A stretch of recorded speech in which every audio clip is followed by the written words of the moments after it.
Mais qu'est-ce qui se passe là? Il y avait rien à 2 secondes, alors pourquoi il y a... Attends, j'avais pris une petite photo pour voir. Ok, t'as vu le petit coup de pression? Là, ça va être un petit jeu indépendant, Iron Man. Il est sorti il y a déjà 3 ans et j'ai l'impression que tout le YouTube Game a déjà fait une vidéo dessus, mais je voulais tester. Alors, où est-ce que je suis? Pourquoi on m'envoie moi? Mais surtout, à qui appartient cet œil? Mais avant de commencer, il faut donner un peu de contexte. Ok, alors on est dans un futur où toutes les étoiles et planètes habitables ont disparu du jour au lendemain et où les seuls survivants de l'humanité sont des hommes qui étaient dans les stations spatiales à ce moment-là. Et on nommera cet événement l'enlèvement silencieux. Mais le problème, c'est qu'avec le peu de ressources qu'on a réussi à garder et les infrastructures qui tombent en ruine, on va pas faire long feu. Donc il faut trouver des ressources et ça le plus vite possible. Et là, on a découvert cette anomalie. Une lune avec un océan de sang humain. Donc, première réaction, tiens, ce serait intéressant d'aller explorer. Alors, on m'envoie moi, un condamné à mort. Pas le temps pour un entraînement et dans un sous-marin totalement rouillé qui n'est même pas conçu pour ses profondeurs. Donc on va littéralement me souder dedans et je dois explorer cette fosse pour trouver de nouvelles ressources à exploiter. Et si je réussis dans la mission, je pourrais être libre. Pendant que je sens, j'ai mon superviseur qui m'explique que le sous-marin date un peu et qu'il peut littéralement prendre feu à tout moment. Je m'approche de la profondeur maximale, on barricade la vitre et il me souhaite bonne chance. We're starting to lose radio signal. You'll be at cruise depth soon, so receive and be careful. You're on your own.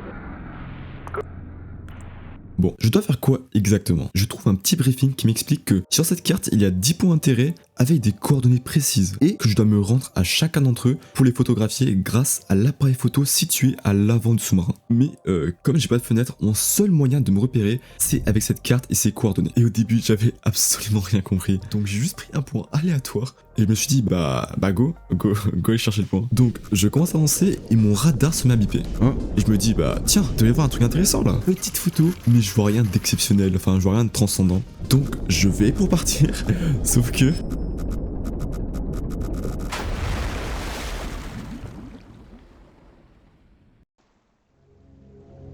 Voilà, échec de la mission direct, j'ai eu le temps de rien faire. J'ai pas compris que ça c'est le devant du sous-marin et ça le derrière. Donc je me suis juste éclaté sur une paroi. Bon, après je refais un dernier crash test et j'ai finalement compris comment correctement utiliser la carte. Déjà, c'est pas que tu peux souvent te déplacer ici et pas là, et que par exemple là je suis à 182, 116, donc je suis plus ou moins ici sur la map. Et c'est comme ça que tu peux te repérer et planifier tes déplacements. J'arrive assez rapidement à mon premier point d'intérêt, je vérifie la position, je prends le bon angle et hop là, petite photo. J'ai l'impression que c'était gros coraux, mais c'est bon, la première photo est prise, je check ma carte et c'est validé. Maintenant, direction le prochain. Et ce que je t'ai pas dit, mais dans le sous-marin, il y a aussi un terminal que je n'ai quasiment pas utilisé parce que je savais pas quoi mettre dedans. Mais si tu utilises certains mots-clés, tu peux en apprendre plus sur le lore du jeu. Et ça, c'est intéressant. Par exemple, là, ça m'explique que mon sous-marin est appelé le SN13 et qu'il a été conçu par le COI pour The Consolidation of Iron, qu'on va appeler Consolidation du fer pour des soucis d'accent. Et que ce sous-marin a été à l'origine conçu pour explorer les océans. Sauf qu'il y a des rumeurs qui disent qu'il est surtout utilisé pour exécuter des condamnés en les envoyant en expédition. Comment en fait? Mais on va pas se mentir qu'un sous-marin entier pour tuer quelqu'un, ça fait un peu cher à exécution quand même. Bref, pour cette vidéo, je vais essayer de te donner des petits bouts de lore comme ça pendant le gameplay pour rendre la vidéo plus intéressante car le lore rajoute vraiment de la profondeur au jeu. Et que mine de rien, le lore est assez fat pour ce petit jeu. Je m'approche finalement de notre deuxième destination, 378, 263 à 50 degrés. Je prends la photo. Et c'est validé. Par contre là je n'ai aucune idée de ce que ça pourrait bien être. On dirait des os, mais en vrai ça c'est bizarre. On dirait aussi peut-être des dents, enfin je sais pas. Et au troisième point qui était pas très loin, je trouve ça. À mon avis c'est une sorte de ver géant, enfin de ce que je vois, en train de creuser le sol. Et en plus on entend un petit bruit dans le fond comme ça. Bon, pendant que j'allais en direction du quatrième objectif, je trouve ce petit papier par terre avec un message écrit à la main. J'ai l'impression que c'est un autre condamné qui l'a rédigé et il explique que cette expédition n'est qu'une mascarade. Et qu'en réalité, ceux qui m'ont envoyé ne veulent pas que je revienne. Et même dans le cas où je reviens vivant. Et qui tiennent vraiment leur promesse, est-ce vraiment la liberté, rester enfermé dans des vaisseaux dans un monde sans lumière? S'il y a encore de l'espoir, c'est dans l'au-delà. Parce que l'espoir en ce vide n'existe pas. Ils décident donc d'en finir une bonne fois pour toutes, dans ce sous-marin, au fond de cet océan. Ils auront leur exécution, j'aurai ma liberté. Voilà une petite note d'espoir pour mettre l'ambiance dans la vidéo. Déjà, ça confirme que cette expédition est probablement un prétexte pour se débarrasser de moi. Et que ce monde est totalement foutu. T'as vu, le mec préfère mourir étouffé, qui est genre l'une des pires formes de mort. Enfin, imagine, c'est horrible. Que de vivre dans ce monde jusqu'à la fin de sa vie. Bref, je garde ça dans le coin de ma tête. Et j'arrive juste à passer dans ce tout petit endroit très serré qui me permet d'arriver dans le plus grand espace de cette fosse. Genre, là j'ai aucun risque de foncer dans un mur. J'ai aussi un fio qui a commencé à fuir à cause de la pression. Rien de très grave pour le moment, mais ça me rassure pas vraiment. J'arrive finalement au quatrième point d'intérêt, pas longtemps après. On cadre bien. Et... photo! Oh, tu l'as vu? Attends, mais c'est quoi ce montre là? Qu'est-ce qu'il fait là? J'ai pris une photo juste après, mais il a disparu. J'aurais dit une forme de poisson lanterne, mais très énervé. Là, ça commence un peu à me faire stresser, parce que je sais maintenant qu'il y a cette abomination avec moi dans l'océan. Et je pense qu'il a pas trop kiffé se faire prendre en photo.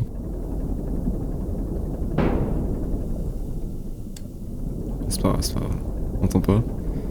Je te promets que dans un jeu aussi silencieux, genre il y a pas de bande son, que littéralement le seul bruit c'est ton sous-marin, et que t'es autant concentré, quand tu entends ça, ça te met vraiment un de ces coups de pression. Bref, je me dis qu'il y aura autre chose à faire et je pars en direction du 5e point d'intérêt. Et pendant le trajet, j'aimerais te parler un peu de la consolidation du fer. Donc sa création remonte à l'enlèvement silencieux et c'est une coalition composée de 4 stations. Mais après une longue bataille contre Eden, sur laquelle je reviendrai plus tard, la COI va perdre une de ses stations, la station Filament. Mais pendant ce combat, la COI va en profiter pour faire beaucoup de prisonniers. Et il va mettre en place un certain programme nommé la réalisation du condamné. Et aussi petite info comme ça parce que je savais pas trop la placer dans la vidéo, mais on avait déjà découvert en tout 4 lunes avec un océan de sang. Et il faut aussi savoir que la COI avait déjà envoyé un sous-marin avec un scientifique sur ma lune. Et que pour lui, la mission s'est pas très bien terminée si tu vois ce que je veux dire. Donc ils savaient déjà qu'il y avait un truc bizarre cette lune, mais ils ont quand même décidé de m'envoyer. Mais bref, j'arrive justement au 5e point. On se positionne bien et photo. C'est un énorme squelette. C'est un énorme squelette. Non mais regarde la taille du truc. C'est quoi cette aberration là? Mais bon, je suis qu'à la moitié du voyage, plus que 5 autres. J'arrive tant bien que mal à traverser ce petit passage et je commence à entendre des bruits vraiment bizarres. Comme si quelque chose était en train de scier mon sous-marin, tu vois. Comme si ça voulait rentrer dedans en fait. C'est quoi ce bruit? Et le 6e point d'intérêt, on dirait une structure. Mais c'est pas normal. Comment une structure a pu se trouver ici alors que la lune est totalement abandonnée? Et que surtout, on dirait que c'est fait par l'homme quoi. Enfin, je sais pas. Mais là, moi, je vois des piliers, je vois des fenêtres ici, peut-être une porte là, enfin... Et petite parenthèse, parce que ce que je trouve bien dans ce jeu, c'est que les différents points d'intérêt peuvent avoir plusieurs interprétations. Par exemple, ici, on peut aussi avoir des tuyaux, ce qui pourrait être cohérent avec ce bâtiment. Comme si l'homme avait déjà exploité la lune, tu vois. Et ici aussi, moi au début, je voyais des os, mais après, je me dis, bah attends, mais c'est peut-être des dents, tu vois, comme s'il y avait un monstre sous terre. Bref, je trouvais ça stylé que chacun puisse avoir sa propre interprétation des différents points d'intérêt. Enfin, surtout au début, parce que bah après, c'est assez explicite, et je pense que ça contribue beaucoup au mystère et à l'aura du jeu. Mais bref, pour l'instant, go aller au 7e point d'intérêt. Sauf qu'à un moment, il se passe ça.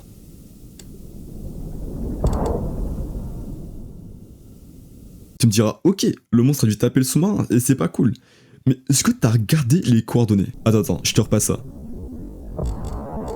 Je suis passé ici à là. Je sais pas ce qui s'est passé, genre je me suis téléporté. Ou juste le monstre m'a tapé tellement fort qu'il m'a envoyé ultra loin. Je pense que le dev a juste fait ça pour garder un bon rythme de jeu et ne pas passer genre 30 minutes à juste avancer tout droit. Et pendant le reste du trajet, j'aimerais te parler un peu de Eden. Tu sais, c'est l'ennemi de la COI qui a attaqué la station Filament. Donc Eden, c'est le nom qu'on a donné à la plus grande station spatiale jamais créée par l'homme. Et Eden, c'est une station indépendante. Et pour la COI, c'est une menace. Et c'est pour ça qu'ils ont commencé à se friter. Et il faut aussi noter que je suis probablement un ancien citoyen d'Eden capturé pendant la bataille de la station Filament. Et que là, je suis probablement en train de suivre leur programme, une certaine réalisation de condamné. Et on en reparlera après car pour le moment, je m'approche du 7e point d'intérêt.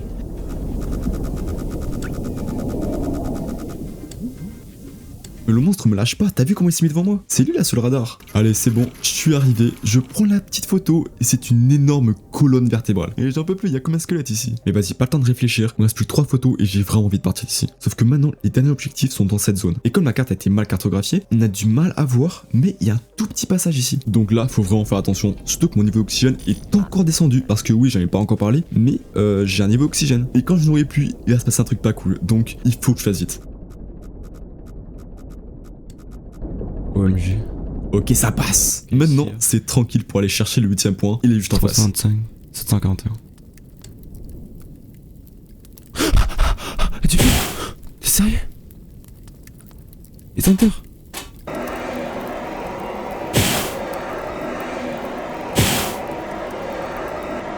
T'es sérieux? Tu fous de ma gueule.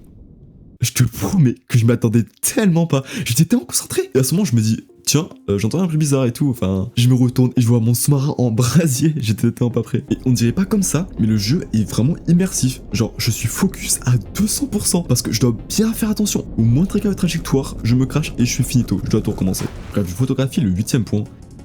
Côtes, c'est un squelette, c'est... Des côtes on dirait, ou peut-être des énormes griffes. Mais maintenant il faut aller ici. Et là, ça va vraiment être chaud parce que cette cavité est ultra serrée. Donc là, je dois vraiment être minutieux. Et pendant que j'y vais, je pense que c'est le moment de te parler de la réalisation de condamnés. Donc c'est un programme qui a été mis en place par la COI, bien sûr, pour rééduquer les condamnés en les obligeant à faire des tâches comme la réparation, la maintenance ou de la construction. C'est un peu des esclaves quoi. Mais depuis la découverte des océans de sang, la COI va commencer à envoyer des sous-marins pilotés par des condamnés, sous prétexte de faire avancer la recherche et pour trouver de nouvelles ressources. Mais malheureusement, la grande majorité de ces expéditions vont mal finir. Et moi, je suis le dernier condamné envoyé à ce jour, j'espère quand même pouvoir revenir vivant. Et bref, là j'arrive bientôt à l'avant-dernier point d'intérêt, sauf que tout se passe pas comme prévu.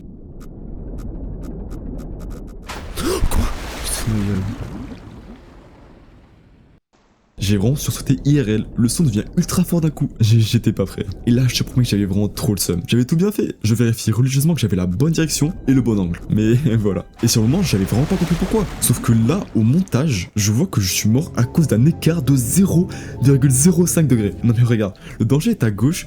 Sauf que là, j'étais en train de tourner très légèrement à gauche, à cause de ce tout petit décalage de 0,05 degrés. Normalement, j'ai juste effleuré le mur, et ça aurait fait une petite égratignure, tu vois. Mais là, non, c'était la fin de la mission. Ou alors, peut-être cet obstacle qui était apparu à la dernière seconde, mais en vrai, je crois pas trop parce que le radar détecte les objets de loin. Bref, heureusement qu'elle est sauvegarde automatique, car j'aurais vraiment eu le seum de devoir tout recommencer. Mais en vrai, c'est bon, on relance, tranquille. Sauf que cette fois, on fait encore plus attention. Et là, je pense que c'est le moment où j'étais le plus tendu de tout le jeu. Le radar n'arrête pas de biper. Je dois changer ma trajectoire toutes les 2 secondes. Plus je m'approche, plus ça fait un bruit bizarre, et plus mon sous-marin se met à trembler comme une feuille. J'arrive finalement à atteindre ce 9ème point d'intérêt. Mais là, je n'ai aucune idée de ce que ça pourrait bien être. Ça ressemble juste à une étoile et ça fait trembler mon sous-marin. Mais tout ce que je sais, c'est que si je reste ici, je vais juste exploser. Donc je commence à partir et... Hop là, encore une petite téléportation. J'étais là, hein. Je suis là maintenant. Finalement, je pense que c'est peut-être cette anomalie qui me téléporte. Et t'as vu, ça laisse encore libre cours à l'imagination. Il y a même des gens qui disent qu'on passe dans des portails. Je trouve ça un peu tiré par les cheveux, hein, mais pourquoi pas. Bref, c'est bon, plus qu'un dernier point d'intérêt et j'aurais accompli la mission. Je pourrais enfin remonter à la surface et être libre. Sauf que là, sur le chemin, le radar commence à s'affoler. Et surtout que c'est devant moi, alors qu'il n'y avait rien à 2 secondes. Donc je pars prendre une photo. C'est quoi? C'est juste un mur aussi. Mais mec, un énorme œil de monstre. Eh oui, comme dans l'intro. Et là je me dis que c'est bon, je suis fini, il y a une abomination qui arrête pas de me suivre, mon sous-marin est en train de péter un câble, il grince de partout, j'ai presque plus d'oxygène, j'ai l'impression qu'il y a plusieurs monstres autour, et en plus je commence à être inondé. Mais je garde quand même espoir, je me rapproche petit à petit de la fin de la mission, je commence à voir le bout du tunnel. C'est bon, j'y suis, je vérifie bien les coordonnées, et je corrige pour une dernière fois ma position. Aïe aïe aïe aïe aïe, c'est dommage, si près du but. Et si tu regardes bien, ce monstre il ressemble à celui qu'on avait pris en photo au début de la vidéo. Mais on dirait que l'œil qu'on a vu juste avant ne lui appartient pas. Ma théorie c'est qu'il y a plusieurs monstres différents, et c'est vraiment la sensation que j'avais tout au long du jeu. J'entendais des cris de partout, mais surtout ça paraît cohérent avec le nombre de cadavres qu'on a croisés. Pause. Ok, donc là c'est une cause du montage, et c'est juste pour te dire 2-3 trucs que j'avais oublié de mentionner dans la vidéo. Déjà, au tout dernier point d'intérêt, il y a un moment où je me suis trompé au niveau des coordonnées et j'ai réussi à prendre une photo de 10ème point d'intérêt sans avoir trigger la cutscene. Et sur cette photo, on voit un bâtiment qui est similaire à celui qu'on avait déjà croisé avant, mais le plus intéressant, c'est qu'on voit ces tubes au loin, qui sont exactement comme ceux qu'on avait croisés au tout début de la vidéo. Du coup, c'est la preuve qu'il y a bien un lien entre ces tuyaux et ces bâtiments, mais que surtout, il y avait sur cette lune une forme de vie intelligente et développée qui exploitait la lune. Mais alors, qui sont-ils? Qu'est-ce qu'ils faisaient ici? Et qu'est-ce qui leur est arrivé? Pourquoi ils sont plus là? J'ai fait des recherches, mais j'ai rien trouvé à leur sujet en fait. Il y a aussi les théories comme quoi ces bâtiments ont été construits par l'homme. Mais je suis un peu perplexe parce que la lune a été découverte après l'enlèvement silencieux. Donc c'est pas très logique à mon avis. Une autre chose que j'ai aussi trouvé cool, c'est qu'il y a des points d'intérêt qui ne sont pas répertoriés sur la carte. Et en tout, il y en a 3. À l'un d'eux, il y a un mur qui appartient très certainement à la même civilisation que les autres constructions. Il y a aussi ce monolithe qui fait un petit bruit chelou. Mais surtout, on peut y trouver un morceau d'un autre sous-marin, c'est le SM-8. Et si tu te souviens bien, c'est très certainement celui du scientifique que la COI avait envoyé au tout début. Bref, voilà des petites infos en vrac. Et dernière chose que je trouve vraiment incroyable, c'est qu'il va y avoir un film sur Iron Lung. Grosso modo, l'histoire courte, c'est que Markiplier, un très gros youtubeur américain, a joué un jour à Iron Lung et il a vraiment adoré le jeu. Donc, à un moment, il s'est dit, bah pourquoi pas en faire un film? Le jeu est sympa, donc ça pourrait être cool. Il annonce le projet en 2023 avec une bande-annonce trop badass. et le film va finalement sortir le 30 janvier 2026 et c'est dans pas longtemps. Mais le seul souci, c'est qu'il risque de sortir seulement aux États-Unis, donc pas en France, mais ça pourrait changer, donc à voir. Et ce que je trouve vraiment fou, c'est qu'un youtubeur se lance dans un tel projet, tout ça parce qu'il a juste trop kiffé un jeu. D'autant plus que le jeu en question c'est Iron Lung, un tout petit jeu indépendant qui dure à peine 2 heures. Bref, j'ai vraiment hâte que le film sorte parce qu'il m'a vraiment hypé et le film a l'air vraiment cool. Donc voilà, c'était une très grosse parenthèse pour te parler de tout ça, mais maintenant retour à la vidéo. Et on a un petit message de fin qui explique que cette mission a soulevé plus de questions que de réponses, et qu'il a même un satellite qui a repéré des morceaux de mon sous-marin, qui étaient éparpillés dans toute la fosse. Mais le pire, c'est que pour le moment, aller récupérer le sous-marin est impossible, mais surtout qu'aucune image n'a été retrouvée. Enfin, j'ai fait tout ça pour rien quoi. Bref, l'univers du moins de ce qu'il en reste est en train de mourir. Mais il doit quand même y avoir de l'espoir quelque part dans ce vide. Et voilà l'histoire d'Iron Lung. Je sais pas si ça se voyait vraiment dans la vidéo, le jeu est vraiment stressant. Et surtout que j'étais ultra investi dans la mission. J'étais là, je fais bien les coordonnées et je faisais très attention au radar. Mais bref, j'ai quand même trop kiffé le jeu. Et si les jeux d'horreur psychologique c'est ta vibe, je pense que tu pourrais vraiment aimer Iron Lung. N'hésite pas non plus à me dire ce que t'as pensé du format de la vidéo. Genre je te raconte un peu mon aventure et je fais des petits bouts de lore par-ci par-là. Et si t'as kiffé la vidéo, j'aimerais bien que tu t'abonnes et que tu viennes sur Twitch. Je sais pas quand ça va commencer, mais promis il y aura une bonne ambiance et le lien est dans la description. Merci d'avoir regardé la vidéo jusqu'au bout. Ça fait vraiment plaisir que t'as apprécié mon travail et je te dis à bientôt pour une prochaine vidéo. C'était Nikos.